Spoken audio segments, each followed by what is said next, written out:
Sorry, where are you guys typically about? We are all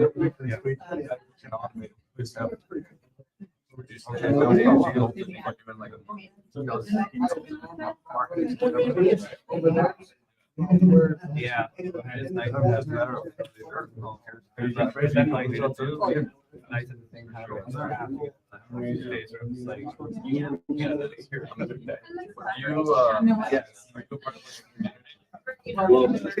but that's okay. I mean, you know, still trying to figure out what I want to do. I know there's more than four. And I've done a little bit of research. How's everybody doing? So, I know. this is obviously a good turnout. I need more room, but it's all good. I'll anticipate that next time. But, so the purpose of the day is I got 3 speakers to come and talk to y'all. And I believe these 3 speakers are going to help scale everybody's business. They help scale my business. And this is a real good opportunity to start learning from people that are already taking action in the market right now. And then plus, the whole Keighley North team is here right now. So, I mean, you can connect with all of my AC agents and dispo agents. Joe's here as well. But I kind of want to, how I want to do this is kind of just have the 3 speakers go first. They have 10 to 15 minutes to talk to you all about, you know, how you guys can collaborate with them and start taking action. And then after that, we're going to just kind of open the floor to any questions and networking. We have a bunch of food and water and a room over there. We got a bunch of Jimmy Johns for everybody. And then just really want to take this time to network. And like if anybody has like any deals that work, and I know Luke brought a deal, but just try to create some meaningful relationships to like really start taking action in your business, because the last couple months has been, at least for Keighley North, has been really productive in wholesaling. And I just want like kind of everybody to know about it because there's a lot of opportunity here. And I feel like the more that we can collaborate and the more that we can talk about it, the more that other people can start taking advantage of it. So for the first speaker, I'm going to have Becca come up. She is the CEO of Contract for Close. So, you know, say like you're doing a lot of deals and stuff and like you need help with all of your like contracts and everything. She is the CEO of a transactional management team. And she will talk how she can add value to you guys' business right now. Thanks for coming out on this beautiful Saturday to listen to us talk. What he said, I am the owner, founder, and CEO of Contract to Close. We are a transaction management company for agents. And I started working with Joe Brayman back probably in, I don't know if he's out there, maybe 2018, 2017, when he was strictly selling residential, and then segued into doing wholesale with Keighley when they launched that a couple of years ago. So our whole objective is to help agents leverage their business to grow, to scale. And we come in, we take the administrative role for you. So making sure your contracts are compliant. We work with your brokerage, whatever system that they work in. We work with all the major brokerages and quite a few of the boutique brokerages in the Twin Cities. We are in 6 other states, Texas and Florida probably being the most commonly, between Minnesota going to Texas and then for sure going to Florida. Our objective really is just to help the agent. So instead of you spending your time managing the contracts that you have, again, whether you are a wholesaler or you are a residential agent or a combination of both, our job is to take that administrative role off of your plate. So you can focus your time on income producing tasks. They say 80% of your time is spent managing the contracts that you currently have underway that are pending. So we want to flip that script for agents and allow them to hand that over to us so you can continue to prospect, to chase down those leads, to meet with sellers, to meet with buyers, to work on finding new deals and continue processing the ones that you have pending. So that's what we're here for. I'm curious how many of you are licensed real estate agents and how many of you are working more at the wholesale licensed real estate agents? Okay, congratulations, that's a big deal. And then everybody here has been working on the wholesale side of it or flipping. Okay, yep. So we do have a product, again, residential is our primary source of business. We have a team of 7 and, we come in, we arrange earnest money, inspections, all of that. We're tracking all contingency dates, but we're doing the same on your A to B, B to C on a flip or on a wholesale. That looks a little different for everybody. And that's something that we can accommodate your business practice and how you do that. I know with Keekly, we kind of played around. Do we come in at A or do we come in at B to C? And I think eventually, and I don't do them, so I apologize for not being able to speak 100% on it. But it made more sense for us to come in on the B to C once they got through inspections, once they had the investors through, once they knew that the transaction was moving forward, then we would come in and then we're processing all of that paperwork. We're tracking everything. We're checking with lenders on financing. We're making sure everything's good with title, appraisals and all the things that need to be done and tracked just so that there's a smooth closing. Nothing's being missed. And then of course, nothing's being held up once closing time comes. Yeah. Any questions? You have a kind of fees for that? I imagine you charge. Yes. So we are a per contract. On the residential side, we're $3.99 per contract. On the wholesale side, it does kind of depend. Are we doing an A to B, B to C? Or are we just doing B to C?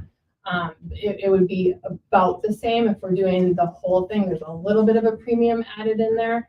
The trick with wholesaling is the cancellation rate can be so much higher. And so there's a little bit built in for that factor. But I think that was when we started doing the B2C and kind of skipping out on that first process because that's where they were falling through. And if we could get past that, then it was pretty good shape. Yeah. I was just saying I don't do them, so I can't totally talk to what you guys all did with Jackie specifically. But so $3.99, and then no cancellation fee on a true residential unless it's within 2 weeks of the original closing date. So if it cancels during inspection, there's no charge. It's only if it's within that last 2-week period of the transaction. We do listing work also. So if you are an agent and you're putting a property on the market, we have a listing service. So we will do the MLS data, showing time, disclosures, of course, check the listing paperwork, make sure everything is compliant, that it's submitted with your brokerage. We're working with your brokerage directly. Again, we work with all the majors. We know all the systems in and out. If there's a smaller brokerage that uses somewhat of a obscure system, we can learn it pretty quickly, generally speaking. Do you guys take a percentage of the deal? No, we're not licensed, so we don't take a percentage. It's just a flat rate of $3.99. And then on the listing side, that would be $2.50 to process that listing through. And then once it's on the market, we bill the agent, we wait for it to go under contract, then we get it as a transaction, and then we would process it at that point. Yeah. Well, what fundamental contract after it's executed? Fully executed, yes. So again, we are not licensed, so we do not write purchase agreements. We don't write listing contracts. So once it's fully executed, every once in a while, an agent says, hey, can you just send this to my sellers? They agreed to everything. We just need some signatures on it. We can certainly do that. But typically it's fully executed. Yeah.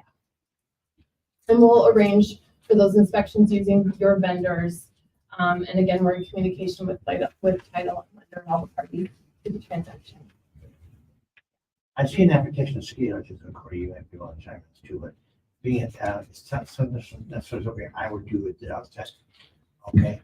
But if I want to spend more of my time, that's where that trading is money for time. If I want to spend more of my time buying properties, have some else at the back end to the execution, that's really where you're going.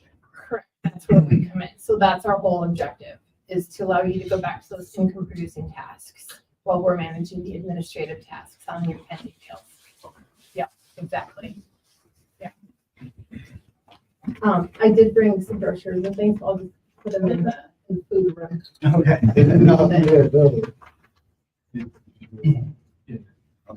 Does anybody else have any questions?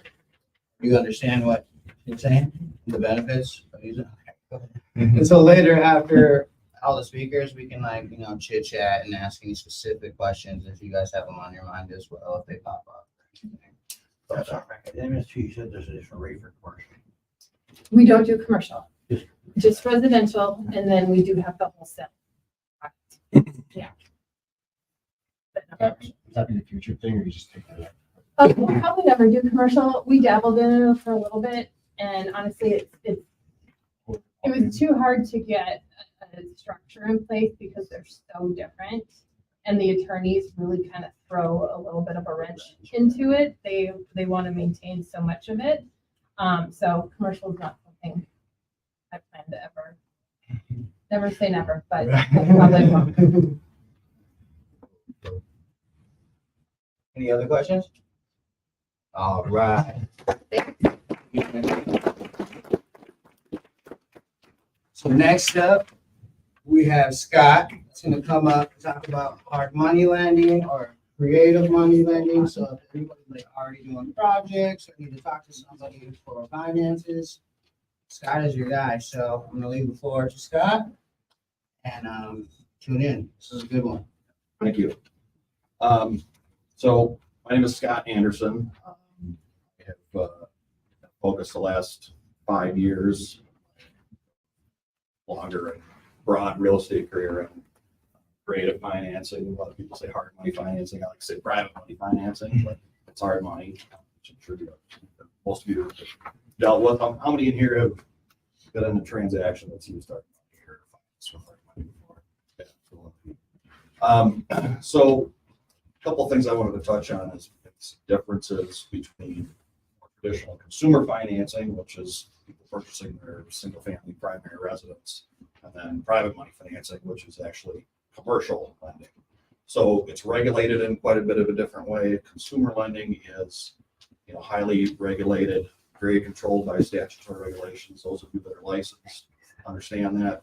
I've got an NMLS license, so a mortgage originator license, which many of us in the private money business kind of get because there's a lot of gray areas.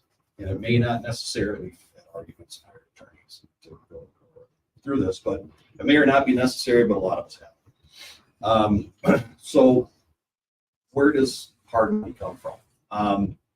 Comes from kind of a few different sources. So can come from wealthy individuals who are financing deals because they like them and are looking for alternative investment opportunities. There are many firms, especially in the Twin Cities that I'm aware of with, tend to use a combination of bank lines of credit and then also funds that they will source with individuals who are looking to do some sort of investment source. So they'll open up a fund, people will invest money, anywhere between $50,000 and $500,000 and go pool money together. Typically, when a deal is getting funded, in my kind of experience, about 80% of that capital is coming from a bank source. So a credit agreement that a bank has with this particular lender. So they use a lot of bank debt and then some private investment capital. So again, it's kind of creative lending sources, and it's much differently regulated than your consumer loans. So who uses private money? Obviously, flippers. I think many of you have had experience in that, but especially in the Twin Cities market, actually about 60 to 70% of private money is used by home builders. So kind of everybody thinks about, who are the home builders? Well, we think about Lennars, Islands. Most of the building permits in the Twin Cities area are held by smaller home builders. And those smaller builders don't always have the horsepower or the capital available to go out and develop the land and then hold the land or bank the land and then go out and build the projects. So they rely on local developers to go out and build the lots, and then they'll kind of take them down one at a time. Well, as I'm sure everybody knows, bank credit is a challenge to get them, especially for home builders. The market saw a big problem in 2008, and so banks really shied away from local home builders. And so they had to put up a lot more capital in order to get loans. And so kind of a new market was created by private money to help fund those smaller builders. builders, building projects. So again, a lot of people think of hard money as just flippers and stuff like that, but actually majority of it is used by builders. And so then if that's 60 or 70, then probably the other 30 is flipping. So I've done a little bit of both. My focus in my time has been about 80% on flippers and maybe 20% on home builders. Now it's pretty much 100% on flippers.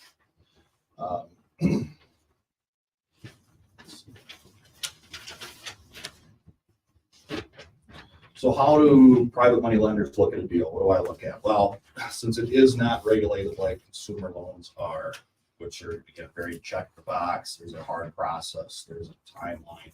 You know, it's got that 30-day period of we're looking at everything, underwriting the individual on a pretty heavy basis. So on a consumer loan, you're looking at their tax returns, you're looking at their employment history, you're looking at their credit report, and all of that is very borrower driven. In the private money business, it can be a little bit of both. It depends on what your lender kind of looks at, what if they prefer. My preference is to really focus on the real estate, focus on the project. So we'll look a little bit at the borrower, but right now I'm not even pulling credit reports. A couple of years ago, we were doing tax returns, and financial statements, and credit reports. And really now we're focusing just on the project itself. So again, it kind of depends on who you're working with. Are you working with a large national private lender, or are you working with somebody more local and smaller, maybe borrower focused, which is kind of where I am. And so I really like to look at the real estate.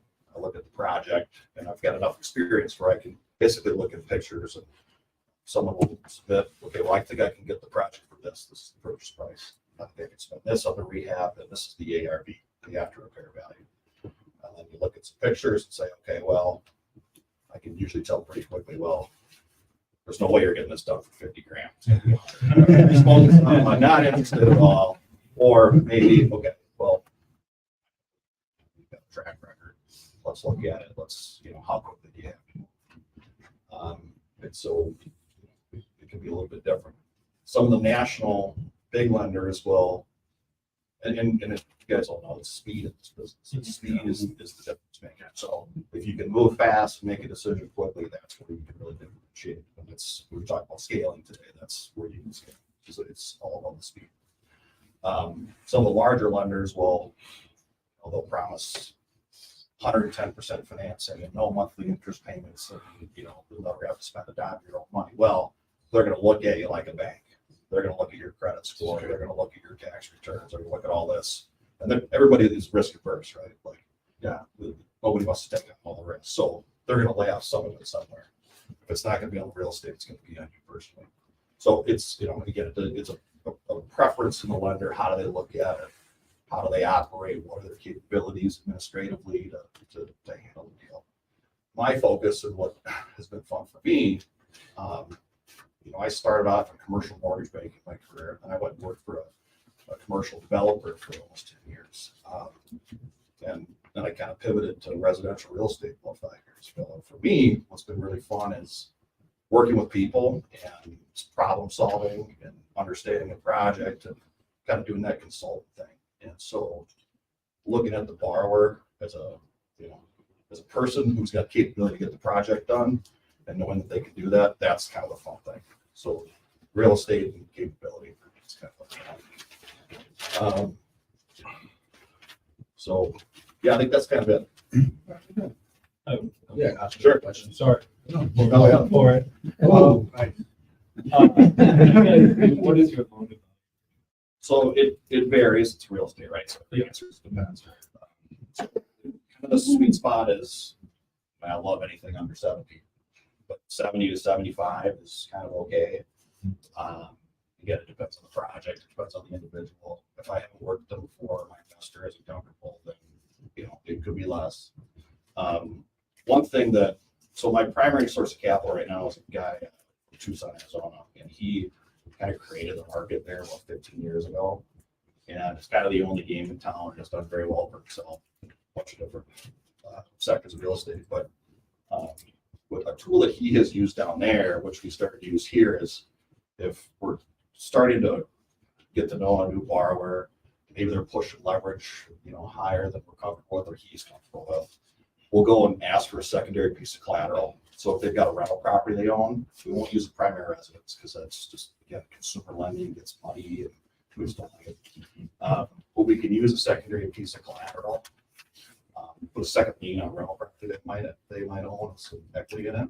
And so, strategically, if they don't care, if they got a long-term lease in it, they don't need to sell it within 6 months or move it, then who really cares for them? It's kind of like I like to present it. But for us, it gives us a little more comfort that, it's extra skin in the game. It shows us that they've got confidence enough in the project to put a little bit more chips in the pile, if you will. So again, we can get creative and figure out different ways to do it. Let's where's your role in that? I dabbled in, those certificate for private planning, what back or anything, but okay. But is that your role? You offer a private plan lender and then you connect that, or you just? So I'm not personally involved as an owner in this particular fund. I have been in others, but I'm kind of, I guess, effectively call me a broker. I'm kind of a broker, but I'm really a consultant. Yeah. And, I'm selling the money for this particular fund currently. I'm always looking for new capital sources. They kind of can come and go sometimes. But yeah, I guess technically right now I'm a broker for that particular fund. But I'm the sole representative in this marketplace. So yeah. Someone what I did. Can you talk about maybe like common pitfalls or misconceptions about hard money? I know generally people think there's high rates and, Well, it is high rates. Rates suck. I mean, they've always been higher, but the cost of capital for everybody is high. My investor, he's worth about $300 million, but his cost of capital for his credit lines is over 8%. So it's expensive. Misconceptions, I think. So I've dealt with enough agents over the years where I don't know, misconceptions that it's kind of dirty.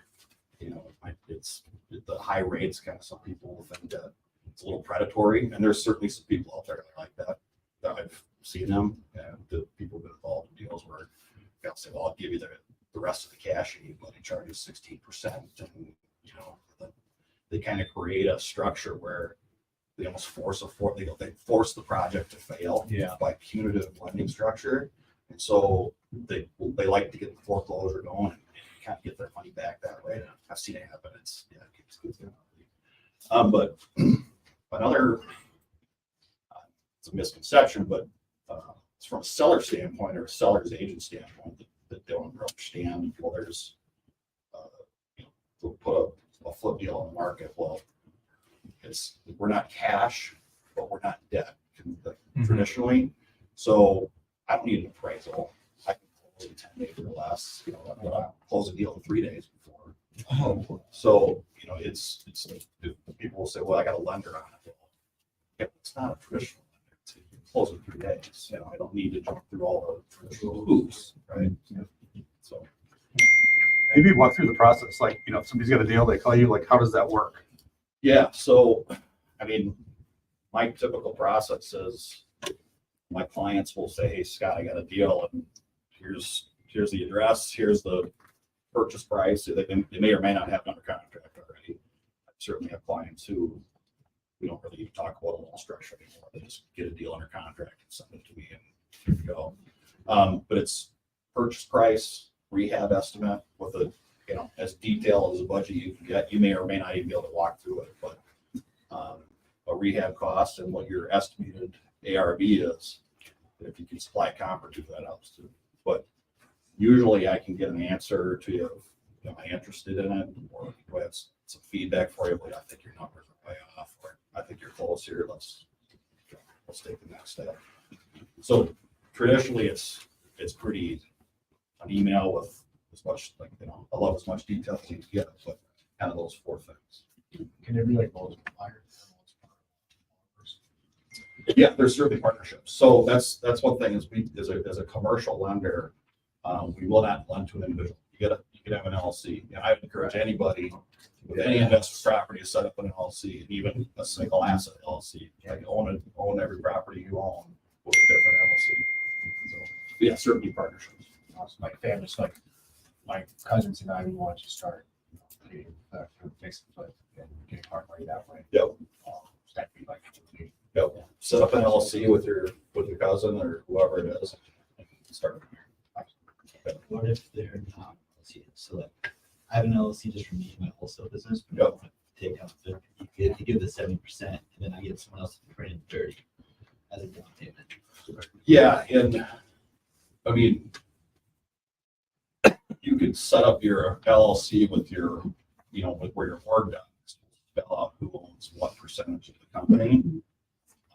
We don't typically get that detail, or I don't really care who owns what percentage of it. It's really, Like if I say it, they give me the 30%, I was like, cool, I'll give you 30 grand, I'll give you 35. yeah, I mean, however you want to And that's structure just it. between us. That's Like, between you us. guys get all your interest rate and like pay it out. Yeah. So Yeah, I. prefer not to get involved in that. yeah, but you'd allow that. Yeah, yeah, Nothing of over course. me. Yeah, absolutely. Okay. Yep. Perfect. Typical time that you hold those loans. So the kind of industry standard term is 12 months. Some will go a little bit longer. I've seen some as many as 24. If your project takes more than 12 months, you've lost money. Right. You're paying so much interest, and unless you found the biggest home run in the history of home runs, your deal's dead in 12 months. So the quicker you can get in and out of it, the more money you can make over time. So again, speed is the key in that business. But you could do a 6-month term if you want. I've always just written 12 because it's easier to just write a 12 rather than somebody coming to me in 6 months, on a 6-month term, go, I need an extension. Well, now we got to file a new mortgage and it costs everybody money and time. Yeah. And there's no penalty to pay that off. So industry norm is a 90-day minimum. I've always kind of told my clients, and this actually just happened this past week, that I've got a client who she's really cranking out, and she's really good. And she paid it off in like 45 days. And the loan doc said 90 days. And she's like, really gotta pay 90 days? I'm like, listen, I'm gonna talk to my investor and say, like, look, she's cranking them out this quickly. It's everybody wins here. Yeah. So industry standard is 90 days, but after that, no prepayment. If you get your project done in 45 days, I'll go with that. I had Yeah. one deal that was gonna take just 3 weeks, and no one wanted it because of the 90 days. Yeah. Yeah. So I'd say that's negotiable. Yeah. But you can structure something like that with. When you say you're willing to get creative, let's say I have a life insurance policy with cash value, can I use that as collateral too, or do you guys want? That, so I've had people, pull money out of stuff like that, or cash out, borrow money from the 401k, for example, right? If they need extra cash, they can borrow money from the 401k. That gets a little tricky because it's not a real asset, it's not a real estate asset. Mhm. So it's not something I can come after, really. The strategy of trying the second position lien that I can put on another piece of collateral, if the worst came to worse, I can foreclose it. Like that's gonna be a lot, but at least there's something tangible on it. What about transactional funding? Do you do anything like that? As far as Like the A to B, sometimes you need the Like B us. before B to C goes. yeah, kind of like the bridge loan. Yeah. Or Just I call like them one flash for- loans. Yeah, one per day or. Yeah, less. I've done that. Is there a specific number you guys want for transactional funding as far as your fees? I mean, I've done box, Okay. but that's what's, it depends. Well, you Yeah. just never know what the deal's gonna come down to. Yeah. I better come up in 72 hours for closing. It's like, well, you need this first. Yeah. It's like, well, you didn't tell me that, so now I gotta go find somebody like you in 3 days. If you're making 40 on it, I'm making $1,000, probably. No, it makes total sense. I get you completely. I didn't add to, but I made the thought, see, is much for the borrower protection. Yeah, 100%. Yeah, it's much more for borrower protection. I was gonna ask, so let's say, I find a property and structure it on a contract for use, like if we money for purchase, but we purchase money for rehab, is that something you guys do as well, or you guys prefer to be in first position? So contract deeds they're challenging. I would say maybe. I haven't done one that way, but maybe there's And I know that I've worked with other people in business that are, their whole thing is doing secondary financing. Yeah. So if somebody needs to come in, they need 30,000 cash, then I'm just not gonna fund for them. Then this person will come in and they try to earn a bigger rate, but they'll put a second position on the property. I don't like second positions for stuff like that, but maybe, maybe the property's got $300,000 in equity in it and you need 30 grand. Well, yeah, maybe. So, a lot of times the answer's maybe. No, I get it. Okay. Our rehab to be in first position. Yeah. But, I've got a couple of guys that send business to that do that kind of stuff. Any other questions? Any minimum law? Is 100,000. Anything of that is yeah. If you can get a property for less than that around here, God bless you. Here's some fire damage. But then you got a 200,000 RV.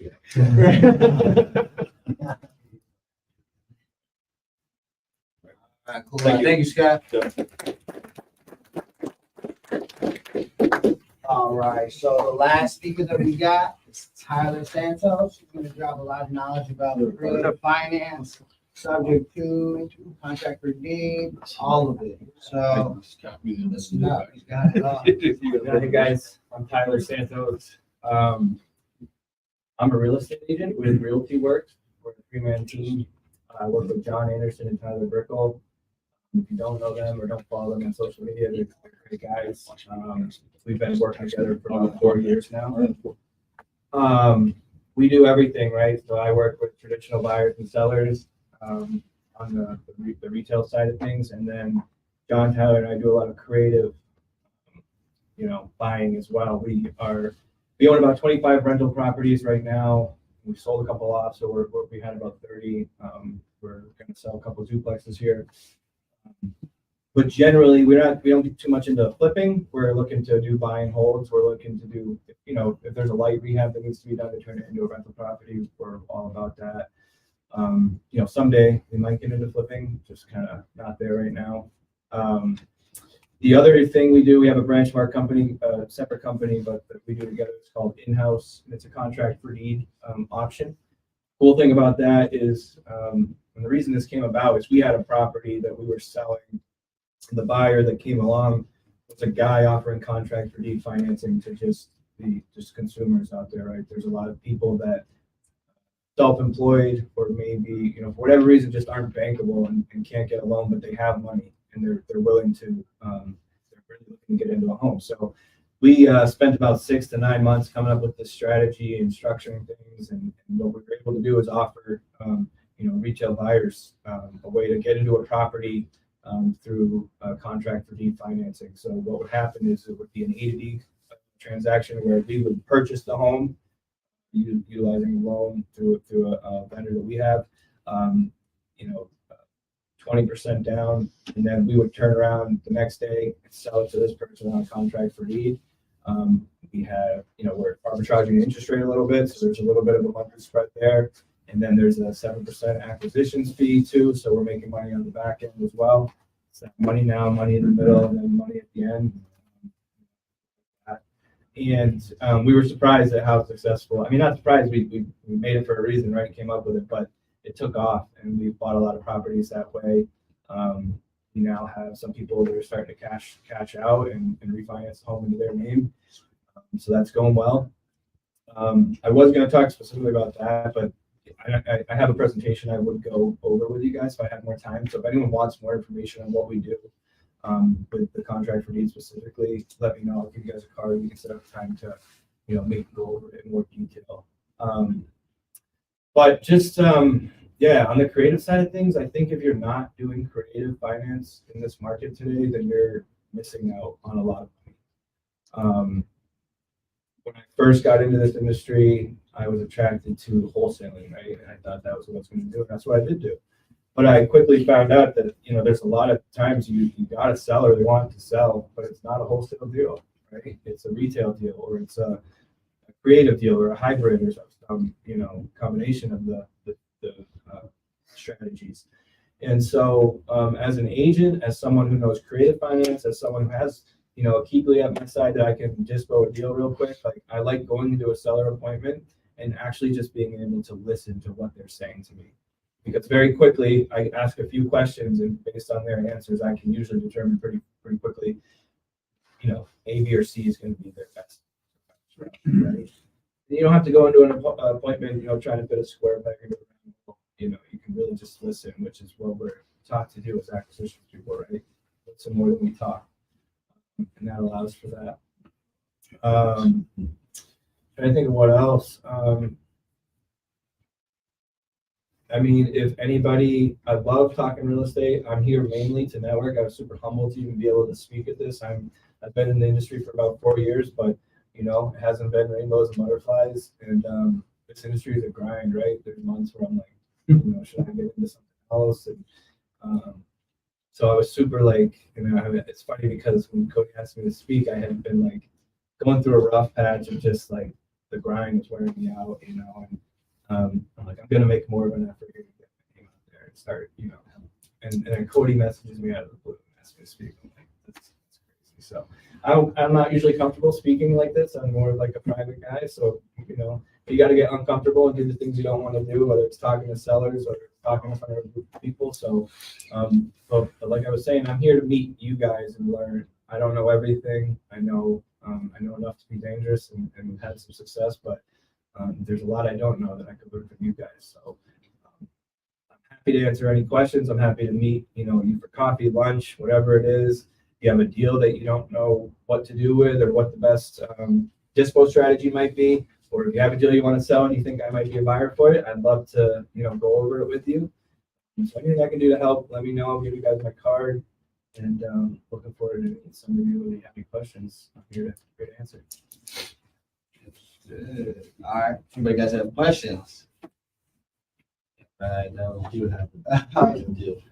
Dan? Okay. Entry is terribly high, so I put it kind of shelved it. Yeah. So I just had one of those that yeah. tried to have these guys sell, but it was too high. No, yeah, I can show it to you, but All right. I'm set your expectations. All right. Where is it? It's a good rate. Yeah. Oh, Tampa Fort. Yeah. There's an Airbnb. So I have Airbnb. that's where my wife's family is from. So I actually have a person. I will look at that. Yeah. All my deals in the Okay. Good market. The booming market there. People love that. It's hard to get bids for the different bills there. Is it? It's a little small, but they're appealing. So Yeah. it's like there's There's a some lot. systems. You just gotta do a lot. Okay. All right, cool. What's your marketing strategy? I like results now. I like to know if I'm onto something or not. Plus I don't have the biggest budget to go spend on PPC ads. And, I've done Facebook ads, I've done PPC, I've done everything, but I like to call, get people on the phone. I'll use a dialer. I'll do one at a time. I'll door knock. Driving for dollars. I keep flyers and business cards in my car all the time. If I see a house that I am interested in and looks like it might be a deal, I'm putting a flyer on the door. I feel like my success comes from me being willing to do things that other people that they're not comfortable doing.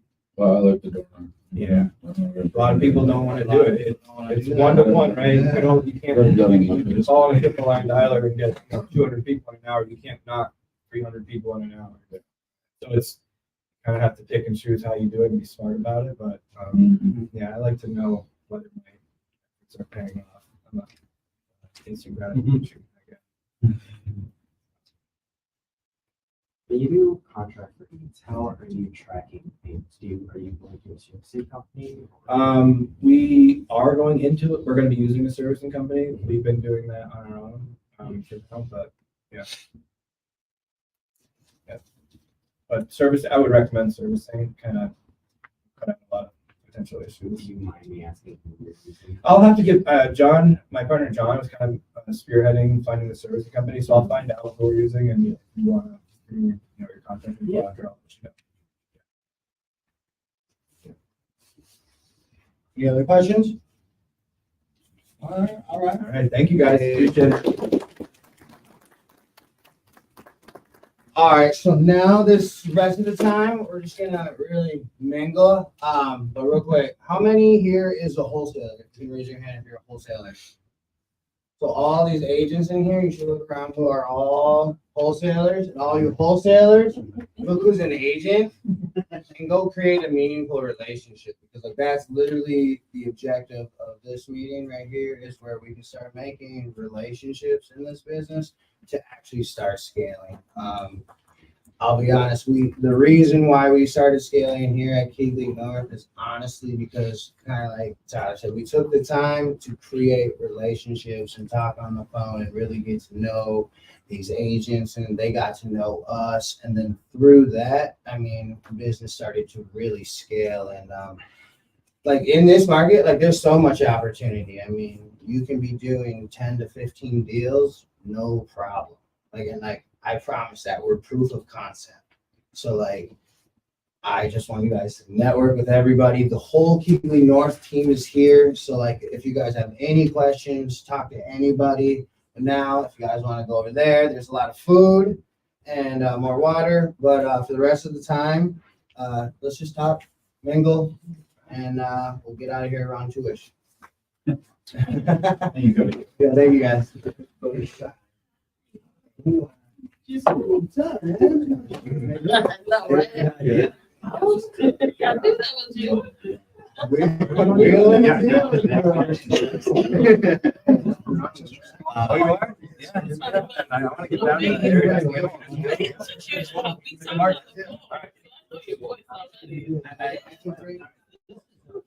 Yeah. I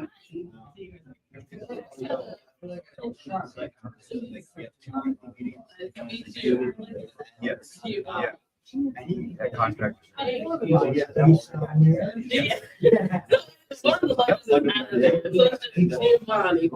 Yeah. That contract. Yeah. Yeah.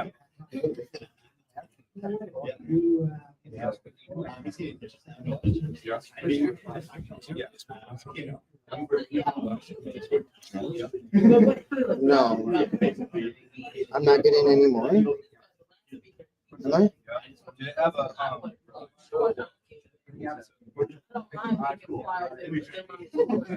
saw what you all remember kind of like just a listing. Yeah.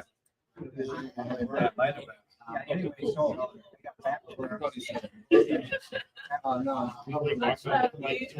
Oh, okay. Yes, you do. So yeah, so I don't know.